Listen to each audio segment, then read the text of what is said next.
Hello student. तो आज के इस वीडियो में हम राउल्ट्स लॉ के बारे में बात करेंगे। तो आज का हमारा टॉपिक है राउल्ट्स लॉ। और राउल्ट्स लॉ को भी दो प्रकार से रिप्रेजेंट करेंगे। राउल्ट्स लॉ तो खैर एक ही है, पर हम उसे दो प्रकार से रिप्रेजेंट करेंगे, जैसे कि बुक्स में दिखाते हैं हमारे पास। एक वाष्पशील विलयों के लिए राउल्ट लॉ और एक अवाष्पशील विलयों के लिए राउल्ट लॉ। दोबारा राउल्ट्स लॉ को पढ़ने जा रहे हैं हम। एक वाष्पशील विलयों के लिए राउल्ट लॉ और एक अवाष्पशील विलयों के लिए राउल्ट लॉ को हम पढ़ने जा रहे हैं। तो आज की हेडिंग हम डालते हैं राउल्ट्स लॉ, राउल्ट का नियम। अब राउल्ट का नियम पहले हम देख लेते हैं कि जरूरत क्यों पड़ी राउल्ट का नियम निकालने के लिए। तो राउल्ट के नियम को निकालने के लिए जरा दो चीज़ों को एक बार रिकैप करें यदि हम, कि एक तो हम पढ़ते थे वाष्प दाब कोई चीज़ होती थी। मैंने पिछले वीडियो में डाल रखा है वाष्प दाब किसे कहते हैं। यदि किसी ने नहीं पढ़ा है तो वाष्प दाब लखेड़ा सर क्लासेस करके सर्च करिए, आपको मिल जाएगा वाष्प दाब। तो वाष्प दाब में क्या है यहाँ पर कि ये कोई विलयन है या कोई शुद्ध विलायक है या कोई द्रव है शुद्ध, इसके ऊपर ये वाष्प पड़ेंगी, वाष्प बनेंगी, ऊपर वाष्पें बनेंगी इसकी है। तो ये वाष्पें इसके ऊपर जो दाब डालेंगी उसको कहेंगे वाष्प दाब। साम्य अवस्था में, डेफिनेशन ऐसे लिखी थी हमने, साम्य अवस्था में किसी द्रव की वाष्प द्वारा द्रव पर डाला गया दाब उस द्रव का वाष्प दाब कहलाता है। साम्य अवस्था का मतलब जब तेजी से संघनन और वाष्पन की रिएक्शन, मतलब इसमें वाष्पन भी हो रहा होगा संघनन भी हो रहा होगा, तो जब वाष्पन और संघनन की दर आपस में बराबर हो जाती है तो उस स्थिति को हम साम्य अवस्था कहते हैं। ज़्यादा लंबी चौड़ी बात यहाँ करूँगा नहीं। तो इसमें वाष्प बन रही है, इसका वाष्प दाब कितना है, बिल्कुल पेवर है, तो तब हम इसका वाष्प दाब P0 से रिप्रेजेंट करते हैं। इतनी बात पहले हमने क्लियर कर रखी थी कि पेवर सॉल्यूशन का, पेवर विलयन का, पेवर विलायक का, पेवर द्रव का वाष्प दाब P लिखेंगे और इसके ऊपर 0 लगा देंगे। तो ये पेवर द्रव का वाष्प दाब है हमारे पास, इसे हमने PA से रिप्रेजेंट कर रखा मान लिया।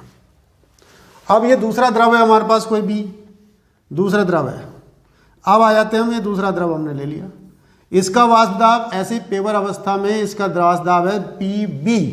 ये भी कोई लिक्विड है, ये भी कोई लिक्विड है, क्योंकि ये राउल्ट का नियम जो हम पढ़ रहे हैं, नंबर 1 पढ़ रहे हैं हम वाष्पशील विलयों के लिए, मतलब दोनों के दोनों आपस में उड़ जाते हैं। ये भी उड़ के आता है, ये भी उड़ के आता है। अवाष्पशील भी विलय होता है, लेकिन अवाष्पशील विलय के लिए बाद में बात करते हैं। पहले हम वाष्पशील विलय के लिए इसको इसमें मिला रहे हैं, तो ये मान लिया विलय है, ऐसे मान करके चले ये विलय है। ये कैसा विलय है? वाष्पशील है। वाष्पशील मतलब जो उड़ता है, तो वाष्पशील विलय के लिए तो यहां पर हम हेडिंग डाल रहे हैं वाष्पशील विलयों, वाष्पशील विलयों के विलयन के लिए राउल्ट्स लॉ, इसके लिए करते हैं। अब प्रॉब्लम कुछ समझ में आई कि नहीं आई? अच्छा, अभी क्लियर नहीं हुई प्रॉब्लम देखिए अब क्या है। हमने इसको उठाया और इसमें डाल दिया। अब ना तो हम PA 0 लिख सकते, ना हम PB 0 लिख सकते, क्योंकि ना तो आप A पेवर स्टेट में ना B पेवर स्टेट में। हमने उसको इसमें मिला दिया। मिलाने के बाद क्या कंडीशन हो गई? अब 0 नहीं लगाया, और अब PA और इसका जो वाष्प दाब हो गया PA और PB हो गया। अब क्वेश्चन है कि PA कितना और PB कितना। प्रॉब्लम समझे?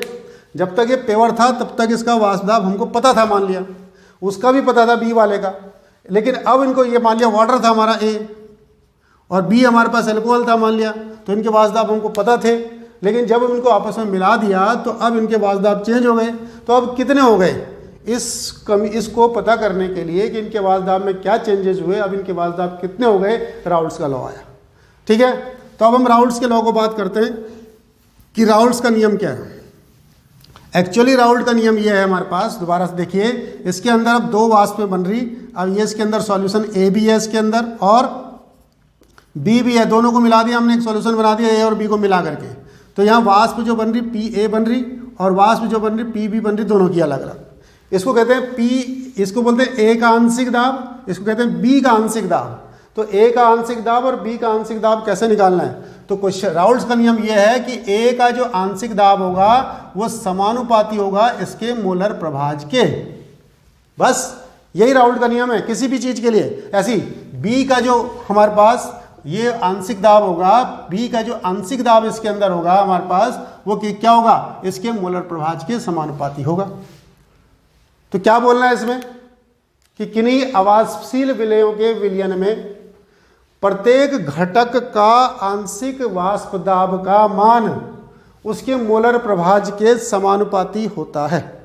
दोबारा बोल रहा हूं मैं इसको, डेफिनेशन अभी लिखूंगा।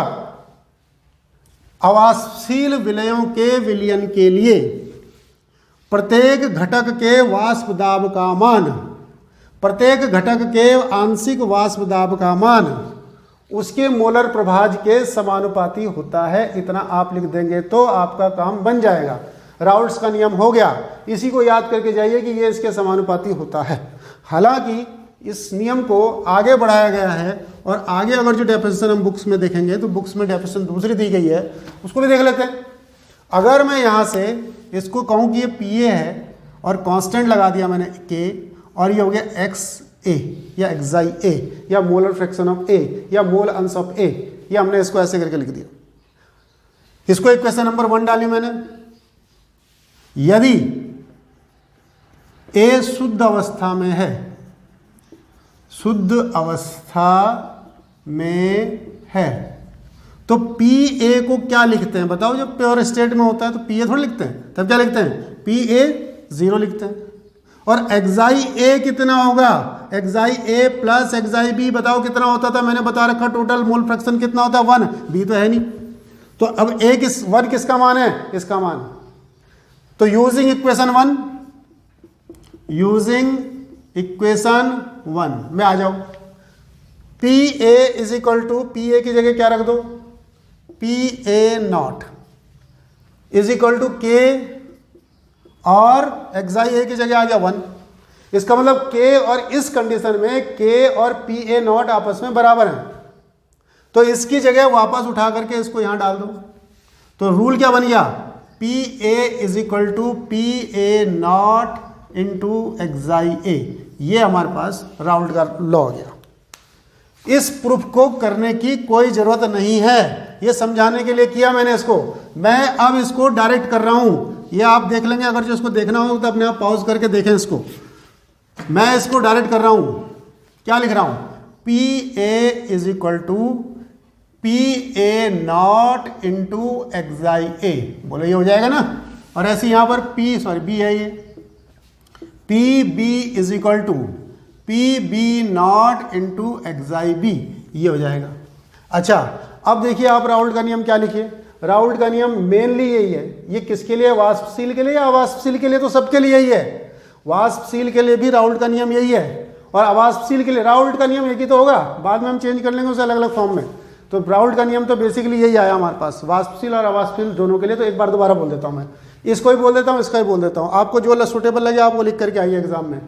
फॉर्मूला ये है, न्यूमेरिकल इस पर सॉल्व होंगे। चलिए ये बोल देता हूं मैं। वाष्पशील विलयों के विलयन में प्रत्येक घटक के आंशिक वाष्प दाब का मान उसके मोलर प्रभाज के समानुपाती होता है। इसको देखिए, वाष्पशील विलयों के विलयन के लिए प्रत्येक घटक के वाष्प दाब का मान शुद्ध अवस्था में उसके वाष्प दाब तथा मोलर प्रभाज के गुणनफल के बराबर होता है। बुक्स में इस रूप में ये डेफिनेशन दी हुई, मैं इसको यहां पर लिख देता हूं। वाष्पशील विलयों के विलयन के लिए किसी घटक के आंशिक वाष्प दाब का मान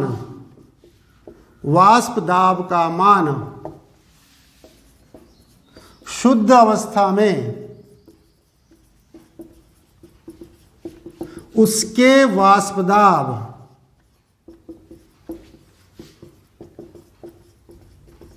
तथा उसके मोलर प्रभाज या मोल अंश के गुणनफल के बराबर होता है। के गुणनफल के बराबर होता है। ये आ गया हमारे पास। तो राउल्ट्स का नियम ये बन गया पीए के लिए, पीबी के लिए। अब टोटल के लिए क्या बनेगा? तो टोटल के लिए बना देते हैं। टोटल के लिए तो कोई दिक्कत ही नहीं, डाल्टन का नियम हम जानते हैं। डाल्टन का नियम हमारे पास क्या होता था कि P total is equal to P A plus P B, यानी पी टोटल या P solution is equal to P A not इसकी वैल्यू एक्साई ए प्लस इसकी value P B not into एक्साई B. तो ये हमारे पास टोटल के लिए भी आ जाएगा। राउल्ट्स का नियम ये बन गया हमारे पास, कोई प्रॉब्लम नहीं। अब प्रॉब्लम होगी तो आप फिर इसको देख लेंगे एक बार। राउल्ट का नियम जरूर पढ़ के जाना है क्योंकि ये वेरी इंपॉर्टेंट टॉपिक है हमारा, बहुत इंपॉर्टेंट टॉपिक है एग्जाम के लिए। इसका मैं जरा ग्राफ भी बना देता हूँ जिसकी हमको जरूरत आगे पड़ेगी ग्राफ की। तो ग्राफ बनाता हूँ, ग्राफ की आप प्रैक्टिस बार बार करेंगे ग्राफ की भी। तो ग्राफ में हमने क्या किया, ये हमने एक यहाँ पर वेपर प्रेशर दिखाया, किसका, ये ए का वेपर प्रेशर है। ए का वेपर प्रेशर मान लिया हमने, इसका वेपर प्रेशर है पी ए नॉट, ऐसे करके दिखा दिया हमने इसमें। यहाँ पर ए का मतलब वाटर है, ये मान के चलो एल्कोहल है, यहाँ पर ये मान के चल रहा हूँ मैं, एल्कोहल है। और यहाँ पर बी है, वाटर है, पी बी नॉट कम होगा ना इसका, यहाँ एल्कोहल है, यहाँ ये पी भी आ रहा है तो इसका कम होगा वेपर प्रेशर। ठीक है, नहीं समझे। यहाँ पर मान करके चला मैं कि ये किसके लिए है ये, तो एल्कोहल के लिए, ये किसके लिए है, ये वाटर के लिए। यहाँ पर एल्कोहल है, वाटर अभी मिलाया नहीं, प्योर है। तो एल्कोहल का वेपर प्रेशर ज़्यादा होता है, वाटर का वेपर प्रेशर कम होता है। तो एल्कोहल का वेपर प्रेशर मैंने ये दिखा दिया। अब क्या हुआ इसमें पानी, अच्छा यहाँ पर देखिए मोल फ्रैक्शन क्या होगा, क्योंकि यहाँ ए है, केवल ए माने एल्कोहल है। अब एल्कोहल नहीं बोलूँगा मैं, ए बोलूँगा सीधा। यहाँ ए है तो ए का मोल फ्रैक्शन है 1, बी तो है ही नहीं, और बी का मोल फ्रैक्शन है 0, क्योंकि टोटल 1 आना चाहिए। तो ए है यहाँ, ऐसे यहाँ पर ए तो है नहीं, ए का 0 और बी है तो बी का 1, टोटल 1 आना चाहिए, 1 आ गया।